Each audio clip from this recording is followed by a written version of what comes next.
ഈ തീയിൽ കാണിച്ച് ആറ്റിയെടുത്ത സ്വർണം പോലെ അദ്ദേഹം അത് വളരെ ഹ്രസ്വമായ വാക്കിൽ പറഞ്ഞൊതുക്കാൻ കഴിഞ്ഞുവെങ്കിൽ ശ്രീനാരായണ ഗുരുവിലേക്ക് തിരിച്ചു പോകണം, ഗുരുവിന്റെ ദർശനങ്ങൾ കൊണ്ടുവരണം.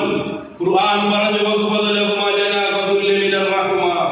കാരുണ്യത്തിന്റെ ചിറക് നിന്റെ മാതാപിതാക്കൾക്ക് നീ വിരിച്ചുകൊട്. ഗുരു പറഞ്ഞു മാതാവിനെയും പിതാവിനെയും സംരക്ഷിക്കാത്തവന് ദൈവിക ദർശനം കിട്ടില്ലെന്ന് ഗുരു. വൃദ്ധസദനങ്ങളിലേക്ക് അച്ഛനമ്മമാരെ കൊണ്ടുപോയി തള്ളുന്നവരെ ഗുരുവിന്റെ ദർശനം പൊന്നുപോലെ അച്ഛനെ നോക്കാൻ, പൊന്നുപോലെ അമ്മയെ നോക്കാൻ. ഞങ്ങളുടെ ചരിത്രത്തിൽ ലുക്മാനുൽ ഹക്കീം എന്ന് പറയുന്ന വലിയൊരു തത്വജ്ഞാനിയുണ്ട്. അദ്ദേഹത്തിന്റെ മാതാവ് അദ്ദേഹത്തിനോട് ഒരിക്കൽ പറഞ്ഞു, സ്വർഗത്തിൽ നിന്ന് കുറച്ച് മണ്ണ് കൊണ്ടു തരണമെന്ന് പറഞ്ഞു. അദ്ദേഹം വളരെ വല്ലാതെ പരിഭ്രമിച്ചു. സ്വർഗത്തിൽ നിന്ന് മണ്ണെങ്ങനെ കൊണ്ടുവരും? അമ്മയുടെ ശ്രദ്ധയിൽ നിന്ന് ചിന്ത പോയപ്പോൾ ലുക്മാനുൽ ഹക്കീം ഒരു ദിവസം ഒരു പാത്രത്തിൽ കുറച്ച് മണ്ണുമായി ചെന്നിട്ട് പറഞ്ഞ് അമ്മയുടെ കാടിനകത്തൊന്ന് ചവിട്ടാൻ പറഞ്ഞു. അമ്മ ഒന്ന് ചവിട്ടി കഴിഞ്ഞപ്പോൾ ലുക്മാനുൽ ഹക്കീം 2 ദിവസം കൊണ്ടുപോയി മണ്ണ് മാറ്റി വെച്ചിട്ട് 2 ദിവസം കഴിഞ്ഞപ്പോൾ അമ്മയുടെ കയ്യിലേക്ക് മണ്ണ് കൊണ്ടുവന്ന് കൊടുത്തിട്ട് പറഞ്ഞ് ഇത് സ്വർഗത്തിന്റെ മണ്ണാണ്.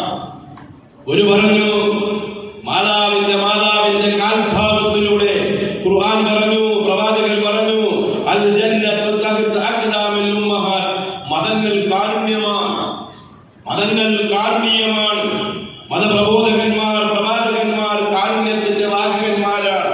നമ്മളതിന് ജാതി പറയണം, നമ്മളതിന് മതം പറയണം, നമ്മളതിന് വർഗം പറയണം, നമ്മളതിന് വർണ്ണം പറയണം. ഒരമ്മയുടെയും ഒരച്ഛന്റെയും മക്കളെ പോലെ തോളോട് തോളുരുമി ഭാരതത്തിൽ ജീവിച്ച് ഈ മണ്ണിൽ തന്നെ മൃതി വരിയേണ്ട നമ്മൾ ജാതിയുടെയും മതത്തിന്റെയും വേലിക്കെട്ടുകൾ പൊട്ടിച്ചെറിഞ്ഞിട്ട് ഹൃദയത്തിന്റെ അന്തരങ്ങളിൽ ദൈവത്തിന്റെ ചിന്ത അത് പ്രകാശമായി ഉത്ഭവിച്ചുകൊണ്ട് മനുഷ്യനെ മനുഷ്യനായി കാണാൻ കഴിയണം.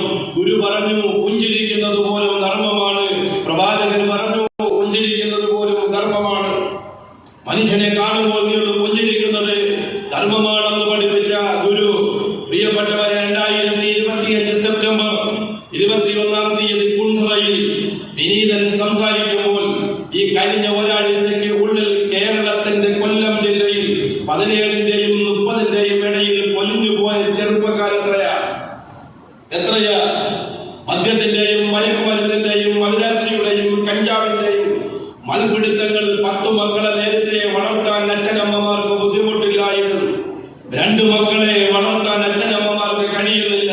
10 മക്കളെ വളർത്തി ഒരമ്മയെയും ഒരച്ഛനെയും നോക്കാൻ 10 മക്കൾക്ക് കഴിയുന്നില്ല. ആണാകാൻ കൊതിക്കുന്ന പെണ്ണാകാൻ കൊതിക്കുന്ന ആണിനെ കെട്ടുന്ന കാലം, പെണ്ണിനെ കെട്ടുന്ന കാലം. ആണാകാൻ കൊതിക്കുന്ന പെണ്ണാകാൻ കൊതിക്കുന്ന ആണ്. അച്ഛനമ്മമാരെ വൃദ്ധസദനങ്ങളിൽ കൊണ്ടുപോയി തള്ളുന്ന കാലം. ചെത്തരുത്, കുടിക്കരുത്, വിൽക്കരുത് എന്ന് മഹാനായ ശ്രീനാരായണ ഗുരു പറഞ്ഞെങ്കിൽ ഓണത്തിന്റെ 10 ദിനരാത്രങ്ങളിൽ കേരളത്തിലെ ഏറ്റവും കൂടുതൽ മദ്യം വിറ്റയക്കപ്പെട്ടത് കൊല്ലം ജില്ലയിലാണ്. 2-3 സ്ഥാനങ്ങൾ തൃക്കോവിൽ പഞ്ചായത്ത് ഉൾപ്പെടെയുള്ള തൃക്കോവിൽ വട്ടം പഞ്ചായത്ത് ഉൾപ്പെടെയുള്ള പഞ്ചായത്തിലാണ് കൊല്ലം ജില്ലയിൽ 2-3 സ്ഥാനങ്ങൾ കിട്ടിയതെങ്കിൽ എന്റെ പ്രിയപ്പെട്ട സഹോദരിമാരെ, ഈ കഴിഞ്ഞ ഒരാഴ്ചയ്ക്കുള്ളിൽ റോഡുകളിൽ പൊലിഞ്ഞുപോയ ജീവനുകൾ. ശ്രീനാരായണ ഗുരു പറഞ്ഞു ചെത്തരുത്, കുടിക്കരുത്, വിൽക്കരുത്. നാരായണ ഗുരുവിന്റെ ഉപദേശങ്ങൾ വജ്രായുധ ദൈഷ്ണികതയാണ്. ഏതാണ്? വജ്രായുധ ദൈഷ്ണികതയാണ്. ഏത് ഇരുമ്പിനെയും വജ്രത്തിന് മുറിക്കാൻ കഴിയുന്നത് പോലെ മുസ്ലിമിനും ഹിന്ദുവിനും ക്രിസ്ത്യാനിക്കും മതമുള്ളവർക്കും മതമില്ലാത്തവർക്കും ജാതിയുള്ളവർക്കും ജാതിയില്ലാത്തവർക്കും എല്ലാം ആ ഗുരുവിന്റെ സാരോപദേശങ്ങൾ എന്നും ജ്വലിക്കുന്ന വിളക്ക് പോലെ പ്രകാശത്തിൽ പോയാൽ ഞാൻ ഒരുപാട് ദീർഘിപ്പിക്കുന്നില്ല, ഒരുപാട് ഞാൻ വിശദീകരിക്കുന്നില്ല. മാതാപിതാക്കളോട് കരുണയോടെ പെരുമാറി, വലിയവരോട് ബഹുമാനം കാണിച്ച് ചെറിയവരോട് കരുണയായി പെരുമാറി. തിരുവനന്തപുരത്തെ ഒരു ഉമ്മയെ ഒരു മകൻ കൊണ്ടുപോയി വൃദ്ധസദനത്തിലാക്കി ലണ്ടനിലേക്ക് പറന്നു. ലണ്ടനിൽ അവന് തത്തുല്യമായ വിദ്യാഭ്യാസം നേടി ഒരു ബാല്യ വിവാഹം കഴിച്ച് ലണ്ടനിൽ താമസിച്ചു. വൃദ്ധസദനത്തിൽ വിളിച്ചു പറഞ്ഞു, ഉമ്മയുടെ മരണമാസന്നമാകുമ്പോൾ അറിയിക്കണമെന്ന് വിളിച്ചു പറഞ്ഞു. അമ്മ മരണത്തോട് മല്ലടിക്കുമ്പോൾ അവിടെ നിന്ന് വിളിച്ച് ലണ്ടനിൽ നിന്ന് പറഞ്ഞു വളർന്നു വന്ന മകൻ അമ്മയോടൊപ്പം 4 ദിവസം ഉമ്മയോടൊപ്പം 4 ദിവസം താമസിച്ചു. 5ാമത്തെ ദിവസം വിട പറയാൻ നേരത്ത് ഉമ്മയോട് ചോദിച്ചു, ഈ വൃദ്ധസദനത്തിൽ നിനക്ക് അമ്മയ്ക്ക് എന്ത് വേണം, ഉമ്മയ്ക്ക് എന്ത് വേണം? ആ സമയത്ത് അമ്മ പറഞ്ഞു, എനിക്കൊരു ഫാനും ഒരു ഫ്രിഡ്ജും ഈ വൃദ്ധസദനത്തിൽ വേണം.